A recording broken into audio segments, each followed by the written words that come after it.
The Tumultuous Legacy of Hugh Carey, 10 Scandalous and Shocking Facts.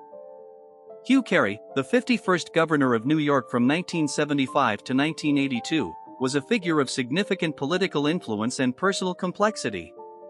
Beyond his public achievements, his life was marked by a series of events that were both controversial and intriguing. This video delves into 10 of the most scandalous, shocking, and fascinating aspects of Carey's life, shedding light on the man behind the political persona. Fact number 1. Tragic losses in personal life. Hugh Leo Carey was born on April 11, 1919, in the Williamsburg neighborhood of Brooklyn, New York, to Margaret and Dennis Carey, a working-class family of Irish descent.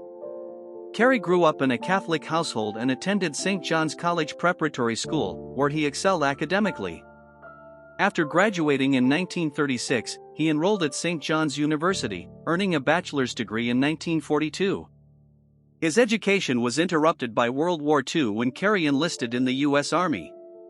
Serving with distinction in the 104th Infantry Division, also known as the Timberwolf Division, he participated in the liberation of the Nordhausen concentration camp in Germany. He achieved the rank of major and was awarded the Bronze Star for his bravery. Returning to civilian life, Carey attended St. John's University School of Law, graduating in 1951 and embarking on a career as a lawyer. He married Helen Owen in 1947, and together they built a large family of 14 children. His personal life was marked by deep devotion to his family, making the tragic deaths of his sons Peter and Hugh Jr. in 1969, and his wife Helen in 1974, all the more devastating.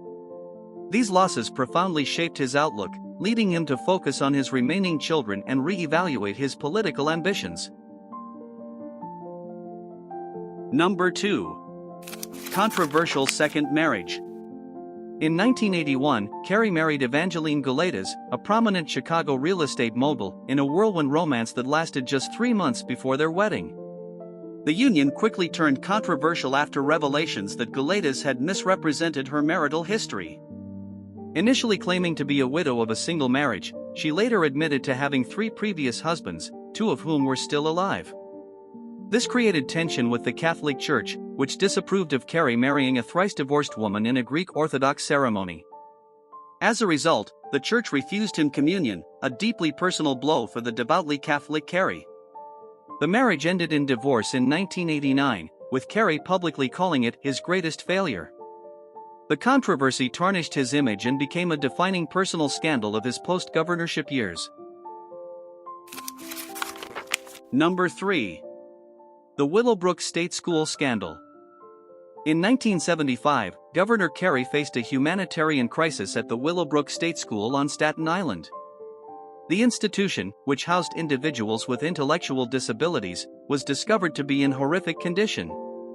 When Carey visited, he encountered patients living in filth, with one man tied spread-eagled to a bed, covered in flies. Outraged, Carey famously asked, "Can't the state of New York even afford a fly swatter?" This visit galvanized his commitment to immediate reforms. Under his leadership, the state began to shut down Willowbrook and transition residents to better facilities. This scandal exposed systemic neglect in state institutions and became a catalyst for nationwide disability rights reforms. Number 4. The Love Canal environmental disaster. In 1978, the Love Canal neighborhood in Niagara Falls became a symbol of environmental disaster when it was revealed that homes and schools had been built on a toxic waste dump. The hazardous conditions led to birth defects, miscarriages, and serious illnesses among residents. Carey declared a state of emergency and allocated state funds to purchase and evacuate over 800 homes. This marked one of the first large-scale environmental evacuations in U.S. history. His decisive action set a precedent for handling such crises and spurred national conversations on industrial pollution, culminating in the creation of the federal Superfund program. Carey later remarked, "This tragedy must never be repeated." Number 5. The Patrick Cunningham corruption case. In 1974, Governor Hugh Carey appointed Patrick Cunningham as chairman of the New York State Democratic Committee, aiming to strengthen party unity. However, in 1976, Cunningham faced corruption charges, accused of misusing political funds. Although the charges were dismissed due to lack of evidence, the scandal raised doubts about Kerry's judgment. Cunningham's troubles worsened in 1982 when he was convicted of income tax evasion for failing to report significant earnings. This conviction embarrassed Kerry's administration, with critics citing it as evidence of poor oversight. The case became a point of contention during Kerry's tenure, tarnishing his reformist image and highlighting the challenges of navigating New York's politically fraught landscape. Number 6. The Callahan vs. Kerry lawsuit. In 1979, Governor Hugh Carey's administration faced Callahan vs. Kerry, a landmark lawsuit filed on behalf of homeless men, including Robert Callahan, a Vietnam veteran. The case argued that the state failed to provide adequate shelter, violating New York's constitutional obligations.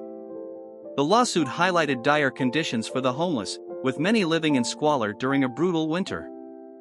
In 1981, the court issued a consent decree mandating New York City to provide shelter to any homeless man who applied, establishing the nation's first legal right to housing.